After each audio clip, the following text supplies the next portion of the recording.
Assalamualaikum warahmatullahi wabarakatuh. Izin memperkenalkan diri, saya Dita Nur Aziza dengan NIM 1702348 sebagai salah satu mahasiswa jurusan Pendidikan IPS 2017 kelas 6B Universitas Pendidikan Indonesia. Di sini saya akan menjelaskan langkah-langkah dari salah satu model pembelajaran IPS sebagai salah satu tugas mata kuliah semester 6, yaitu simulasi pembelajaran yang diampu oleh Ibu Profesor Dr. Kokom Kumalasari MPD dan Ibu Nina Khulilah MPD. Model pembelajaran yang saya gunakan yaitu Discovery Learning. Tahukah Anda apa itu model pembelajaran Discovery Learning? Discovery Learning adalah suatu model pembelajaran yang dikembangkan berdasarkan pandangan konstruktivisme, yaitu model ini menekankan pada pentingnya pemahaman struktur atau ide-ide penting terhadap suatu disiplin ilmu melalui keterlibatan siswa secara aktif dalam proses pembelajaran. Menurut Hanafiah dan Suhana pada tahun 2010, Discovery merupakan suatu rangkaian kegiatan pembelajaran yang melibatkan secara maksimal kemampuan siswa untuk mencari dan menyelidiki agar dapat menemukan sendiri pengetahuan, sikap, serta keterampilan siswa.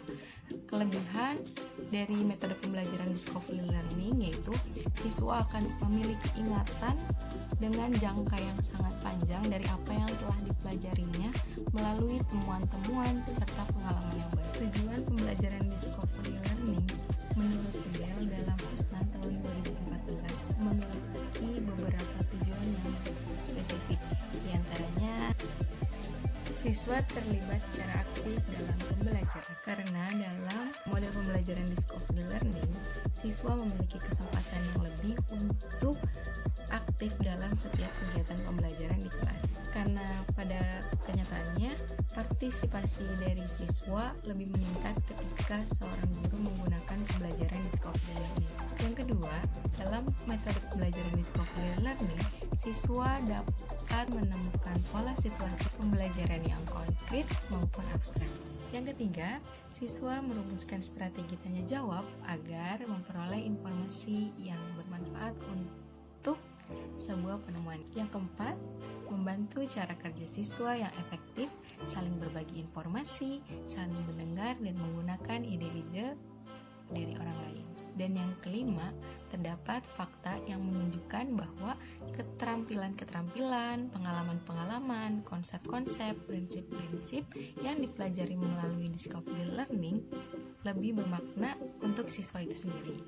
Dan yang keenam, keterampilan yang dipelajari dalam Discovery Learning lebih mudah ditransfer untuk diaplikasikan dalam aktivitas yang baru. Metode pembelajaran Discovery Learning ini sangat cocok jika dipadukan dengan materi ke-IPS-an, yaitu kegiatan ekonomi yang melibatkan produksi, distribusi, dan konsumsi yang berkaitan dengan perkembangan iptek saat ini. Langkah-langkah yang ditempuh dalam model pembelajaran kali ini yaitu Discovery Learning, kita memiliki 3 tahapan, yaitu pendahuluan, kegiatan inti, serta penutup.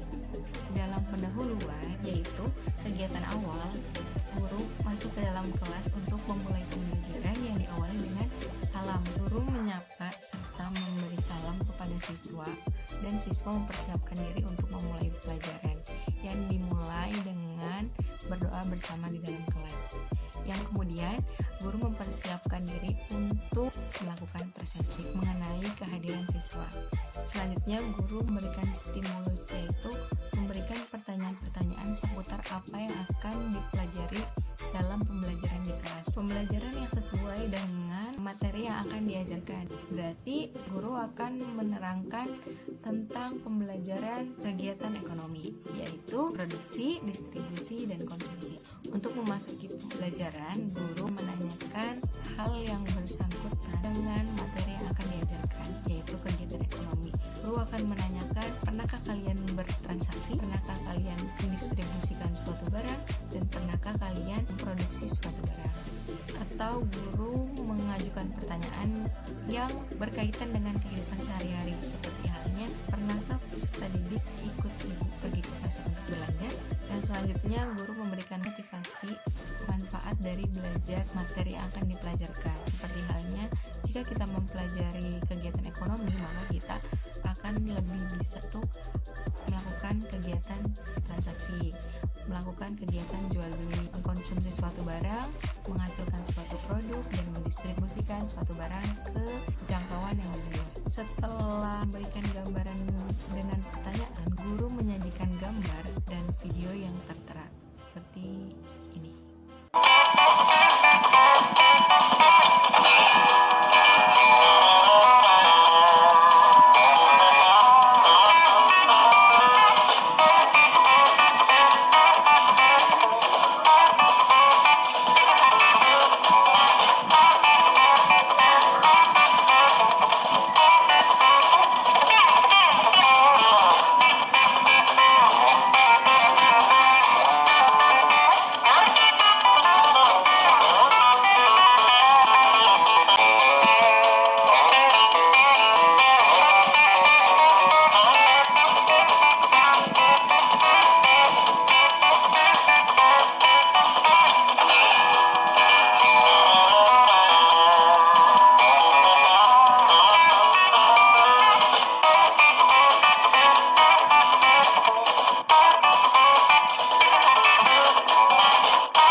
Setelah itu, guru akan menyampaikan kompetensi yang akan dicapai pada pembelajaran kali ini. Setelah kegiatan pembelajaran berakhir, peserta didik diharapkan dapat memberikan pemahaman tentang apa itu kegiatan ekonomi. Antaranya dapat memberikan contoh kegiatan produksi, kegiatan distribusi, serta kegiatan produksi.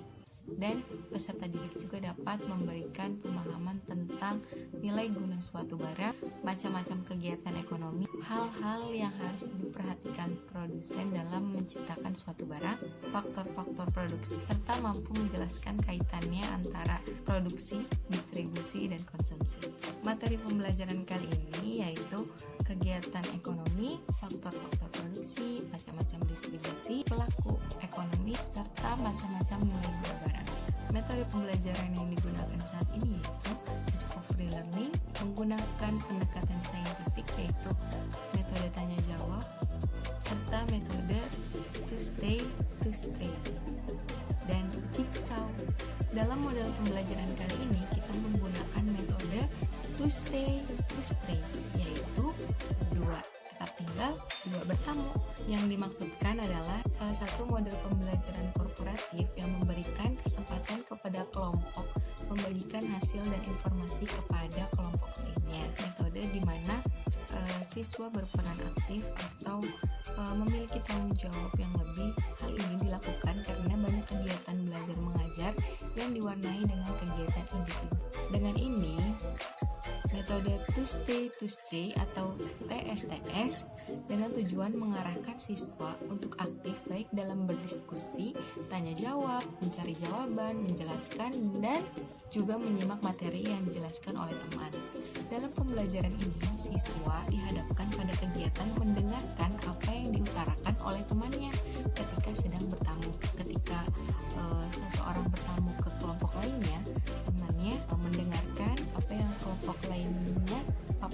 Begitu juga sebaliknya, jika kelompok lain menghampiri datang ke kelompok yang untuk menanyakan, maka diberikan penjelasan maksimal agar kelompok tersebut mendapatkan informasi yang sesuai dengan apa yang dibutuhkan serta bermanfaat bagi dirinya sendiri dan orang banyak. Model TSTS ini merupakan suatu model pembelajaran di mana siswa belajar memecahkan masalah bersama anggota kelompoknya, di mana model pembelajaran kooperatif yang memberikan kesempatan kepada kelompok untuk membagikan hasil dan informasi kepada kelompok lain. Jadi, dalam pembelajaran to stay ini, guru membagi siswa ke dalam beberapa kelompok sehingga siswa memiliki tanggung jawabnya tersendiri dalam kelompok itu. Karena dalam pembelajaran ini tujuannya mengarahkan siswa untuk aktif baik dalam berdiskusi, tanya jawab, mencari jawaban, menjelaskan dan juga menyimak materi yang dijelaskan oleh teman dari kelompok lainnya. Dalam pembelajaran ini, siswa dihadapkan pada kegiatan mendengarkan apa yang diutarakan oleh temannya ketika sedang bertamu, yang secara tidak langsung siswa akan dibawa untuk menyimak apa yang diutarakan oleh anggota kelompok yang menjadi tuan rumah tersebut. Dalam proses ini akan terjadi kegiatan menyimak materi pada siswa. Karena dalam model pembelajaran ini, siswa diajarkan untuk memecahkan masalah bersama anggota kelompoknya. Kemudian, dua siswa dari kelompok tersebut bertukar informasi ke dua anggota kelompok lainnya yang tinggal di kelompok masing-masing. Dalam model pembelajaran to stay, dua tinggal dua tamu, siswa dituntut untuk memiliki tanggung jawab dan aktif dalam setiap kegiatan pembelajaran. Model pembelajaran to stay ini memberikan kesempatan kepada kelompok untuk mengembangkan hasil informasi dengan kelompok lainnya. Prinsip penggunaan metode to stay yaitu asumsi yang digunakan sebagai acuan dalam kemampuan bekerja tim atau kelompok secara korporatif untuk melatih keterampilan berpikir kritis peserta didik, meningkatkan motivasi dan hasil belajar siswa.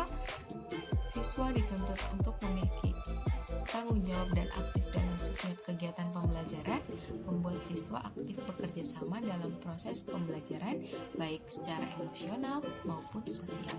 Karena di dalam kehidupan masyarakat kita dituntut untuk bisa berbaur dengan individu lainnya.